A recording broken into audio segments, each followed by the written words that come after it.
Coming up, striking hard at Hezbollah in Lebanon and shocking evidence for continued support for Hamas among Palestinians. Plus, Itamar Marcus from the Palestinian Media Watch with a reality check about the proposed two-state solution. And bringing hope to the wounded, Nick Vujicic encouraging soldiers at Sheba Medical Center. All this and more coming up on this edition of Jerusalem Dateline.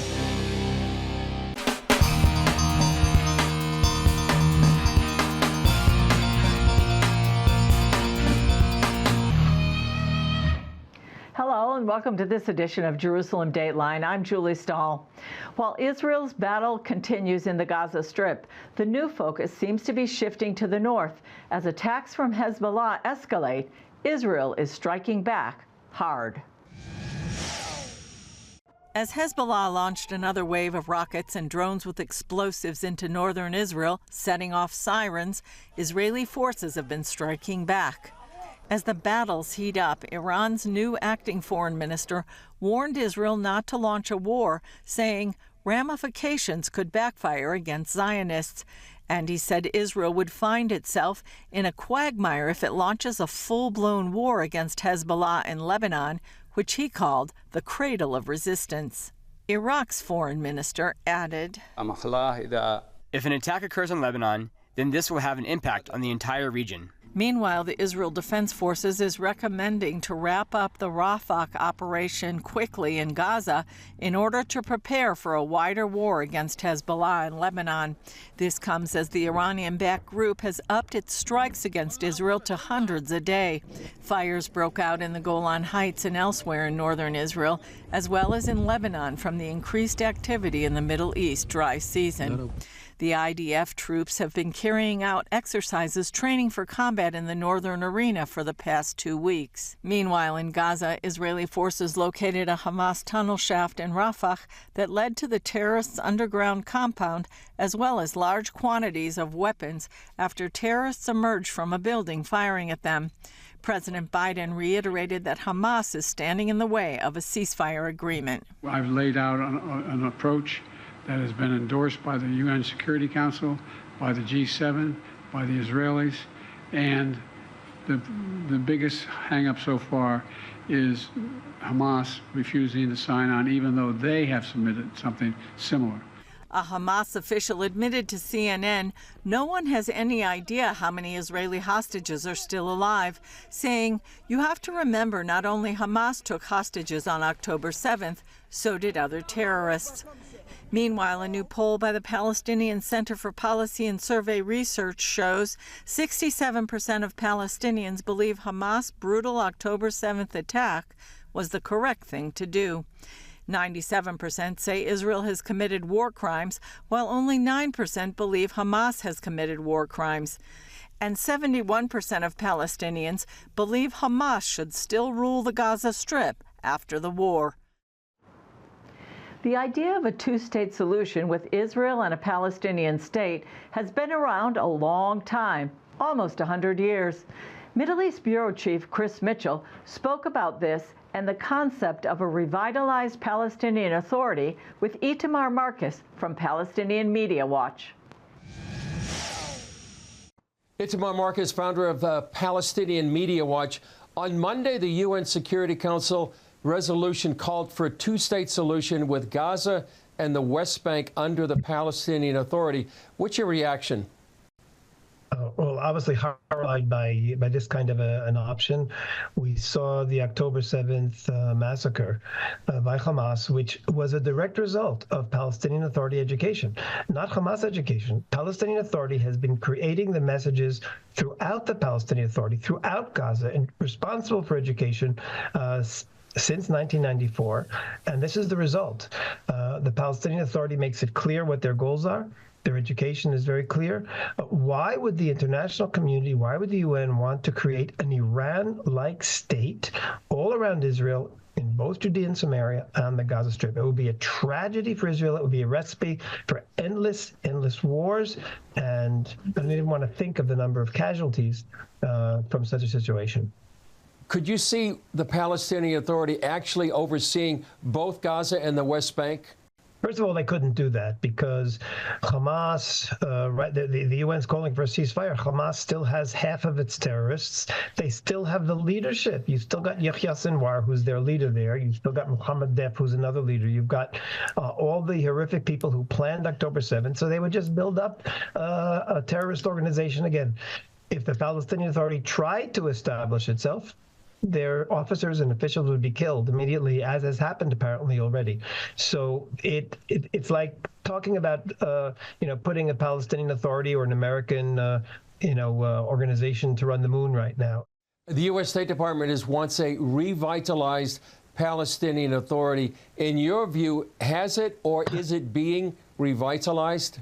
It's a farce because the world is, and then the United States welcomed and said they hope it has more transparency and less corruption. Well, let me tell you, the problem is not transparency and corruption. The problem is that the Palestinian Authority teaches its people that Israel has no right to exist, that killing Jews is something that Allah wants, that destroying Israel is not only a national goal for Palestinians, but is also a goal for Islam because Israel is on holy Islamic land. These are the things that have to be changed in the Palestinian Authority. And we haven't seen any indication of any change at all in the new government. I'll just point out 2 of the new ministers have tremendous terror support in their background. There's the Minister of Women's Affairs, who right after October 7th made a speech that Palestinians have a right to defend themselves. She also appeared after October 7th at an event glorifying and honoring imprisoned terrorists, including terrorist murderers. One of them, Ibrahim Hamad, who's serving 56 life sentences, and she's standing next to his poster honoring him.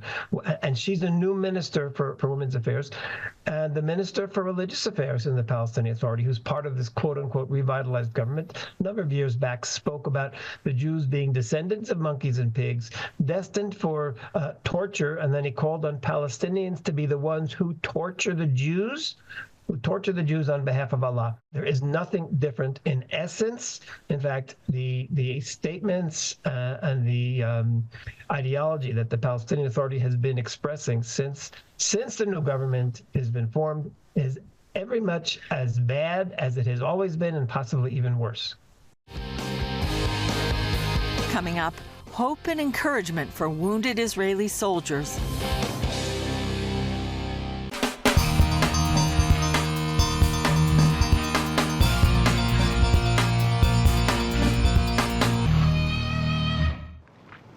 Close to 4,000 Israeli soldiers have been wounded since October 7th, many with life-changing injuries. Recently, a special guest encouraged them to not let those changes ruin their lives.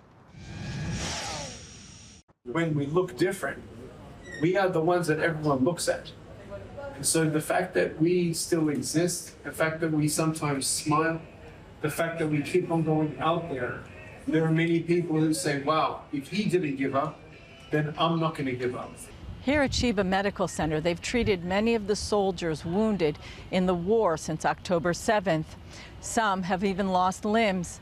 Today, they had a very special visitor. Today was amazing to be with the wounded soldiers here.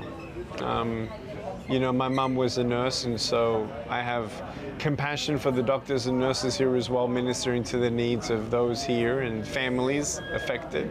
I think for such a time as this, it's very important for us to show up and show the support and love and plant seeds of light and faith into everyone here. International speaker Nick Vujicic told CBN News he felt humbled and inspired after speaking to the wounded soldiers. I had several conversations with a couple people privately and then also in a small group setting, and it was a time that I think was very encouraging for them deeply, and it's wonderful to see hope in their eyes as well. It's given me a perspective to see that, okay, everything is okay. I just lost one limb, but if Nick got a career and a magic family, there's no any reason that I won't get it too. After serving 91 days fighting inside the Gaza Strip, 23-year-old Omri Rosenblatt was severely wounded while trying to dismantle bombs, and an explosion brought a house down on him.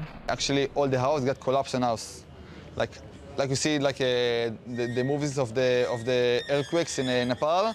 this is how it looked. Although mostly buried under the rubble, Omri managed to signal rescuers.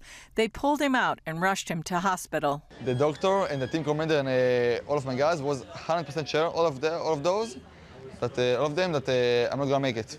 Although Omri survived, he had severe burns. Doctors amputated his left leg and had to piece together his right leg.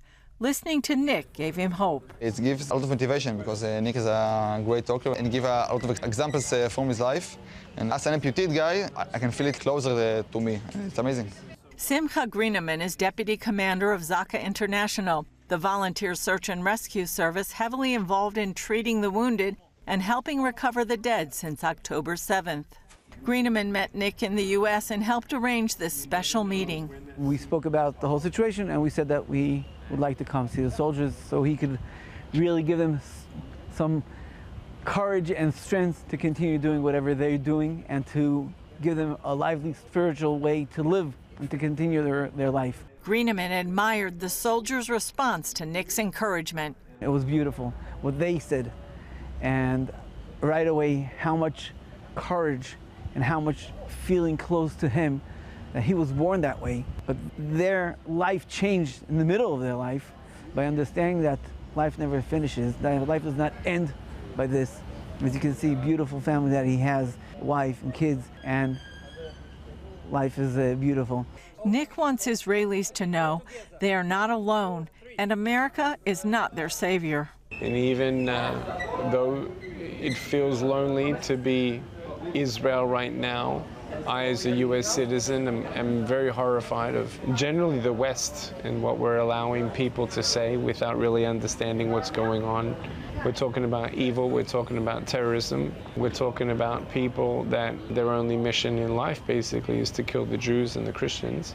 And I think this is a very important time for the Christians and the Jewish people to come together, to align, to pray. While Omri doesn't know what's next for him, he says maybe he'll follow Nick's example. He also urges those who hate Israel to think about what they are saying and doing. A little bit about the truth, not only what there is in social media, because all the social media and the media is influenced by money and those things and by terror and blood money. Please come to Israel. Please come speak with me. I think I'm a really nice guy. Greeneman says it's encouraging to see people stand with Israel at this time. Just the hug to know that so many people are behind us as Am Yisrael, getting the support of being there, hugging us. That's something that we can continue doing whatever we're doing with a strong mind and understanding that nothing can stop us, as it says, never again. Up next, helping the blind to see, one organization addressing misunderstandings about Israel and the Jewish people.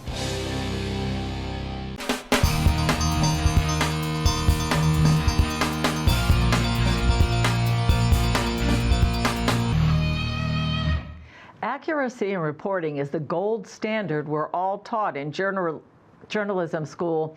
But in these days of politicized information, that can go out the window. Chris Mitchell interviewed Tricia Miller from the media watchdog organization Camera, founded to track accuracy in Middle East reporting. Tricia Miller, great to be with you. You're with Camera. Can you explain what Camera is? Yes, I can, and thank you, Chris, for having me on. Camera stands for the Committee for Accuracy in Middle East Reporting and Analysis. It's a media watch organization, the oldest, started in 1982, monitoring everything going on in the Middle East, specifically about Israel. Yeah, and why are you part of that organization? As a Christian, I am following especially everything going on in the Christian world in general, the evangelical world in particular, to monitor everything going on in the church in relation to Israel and anti-Semitism. And over your years with Camera, what have you found in the media? The mainstream media grossly distorts anything in relation to Israel and the Jewish people, anti-Semitism in particular. They distort it through omission of facts and misleading headlines, false pictures, lies, and so Camera corrects the lies. Yeah, and what kind of impact have you had? A great impact, and since October 7th, an even greater impact, because with the media turning on Israel even more since October 7th, all of our analysts have been working literally around the clock and answering and refuting and contacting editors, contacting reporters, and getting a record number, more corrections than ever from major outlets. So what happened on October 7th? How did the media sort of go exponentially in what they were doing? Well, they, the major assault on Israel that happened in the first day or two, pretty much people in the world, the media, even world governments said, oh, this is horrible. But within a day or two, the world literally turned, including the media, turned on Israel before Israel had even gone into Gaza. But they turned on Israel, and somehow Israel became the bad guy. And there were justifications being offered as to why the terrorists were justified in doing what they did, the atrocities they did. And denial as well? Denial, yes, denial, and accusations that Israel made it up, or that some of these scenes were created by AI, when in fact, most of the coverage we have of that day is from the terrorist cameras themselves. But people are not willing to believe it. Yeah. And what examples can you cite of some of the major media that's really turning on Israel? The New York Times, the BBC, Washington Post, and some here in Israel as well. And what kind of impact does that have on the church? Unfortunately, a horrible impact, because a lot of Christians only listen to the mainstream media. And when I'm talking to them, I tell them they need to listen to you because you present the facts. But the mainstream media is intentionally distorting what happened that day. Yeah, well, we try. We're trying to report accurately. You're doing a great job, and the Christian world really needs you. And Christians need to be watching you. But if they're only watching mainstream media, they're getting the wrong impression of Israel. Yeah. Is there a sense within pastors or the churches that they don't want to touch this subject, they don't want to address Israel, and they don't want to be too political? Right. A lot of pastors, a lot of the work I do is to reach out to pastors, to speak in churches, to educate them. And the response I get from a number of pastors, unfortunately too many, they don't want to touch this subject because it's political. And I say, this is not political, this is biblical. Israel, the Jewish people, are a biblical issue for Christians. So if there was a pastor out there watching right now, what would you tell them? That they need to be telling their people to watch you. They need to have people like me in their church to educate them about the facts. When I speak, I go through the biblical, all the way from Genesis to Revelation. Why do we support the Jewish people? What does God say about the Jewish people? What is his heart for them? And what are his plans for this restored nation of Israel? These are the ancient Jewish people who have come back to their ancient homeland, and people in the church need to understand our intimate connection as Christians to the Jewish people and to Israel. Still ahead, on the front lines in the information war, Yechiel Jacobs dropping comic truth bombs.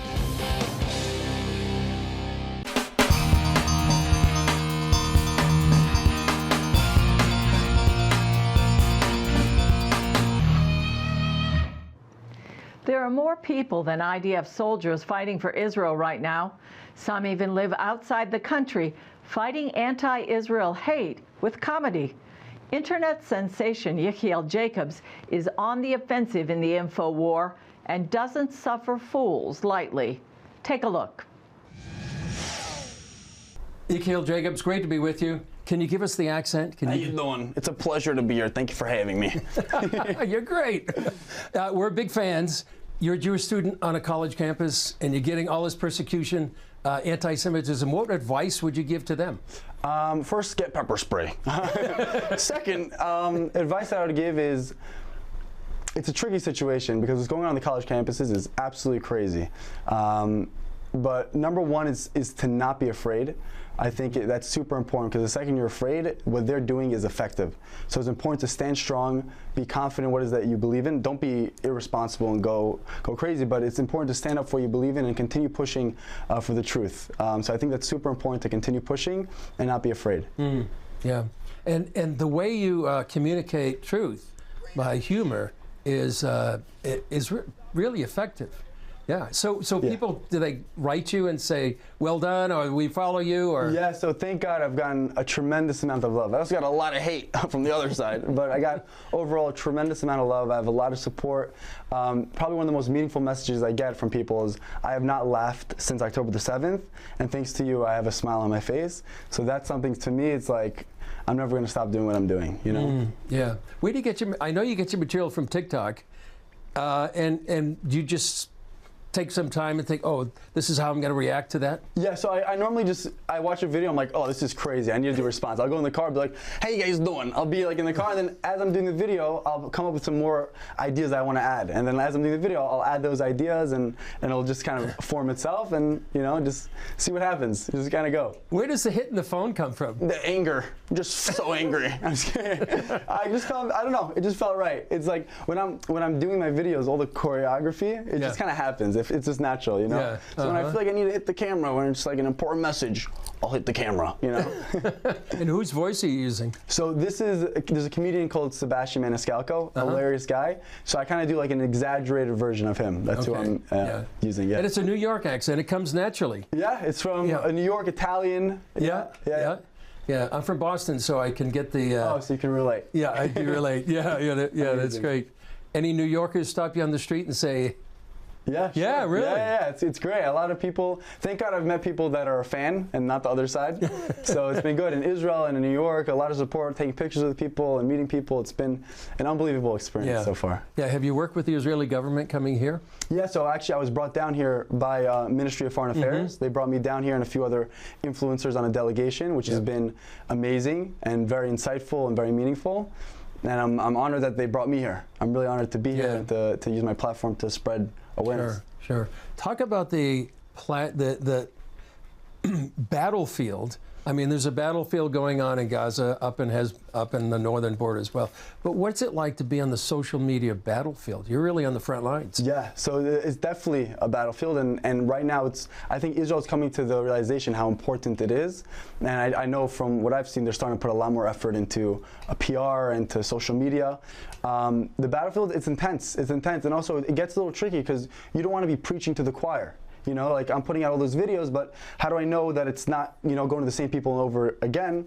I think that's why my content is so unique, because since I'm using humor, everybody likes to laugh. So even people that wouldn't necessarily be interested in Israel or this topic, they're finding a funny video, they're gonna watch it and they're gonna laugh, but they walk away knowing a little bit more about what's really happening and what's really going on in Israel. So that's a little uniqueness about my content. That's all for this edition of Jerusalem Dateline. Thanks for joining us. Remember, you can follow us on social media and access our content through our CBN News and other CBN apps. And don't forget to sign up for our email blasts. Please keep praying for protection for Israel, IDF soldiers, the release of the hostages, for those caught in harm's way, and for the peace of Jerusalem. And remember, the God who's watching over Israel and you and me neither slumbers nor sleeps. I'm Julie Stahl. We'll see you next time on Jerusalem Dateline.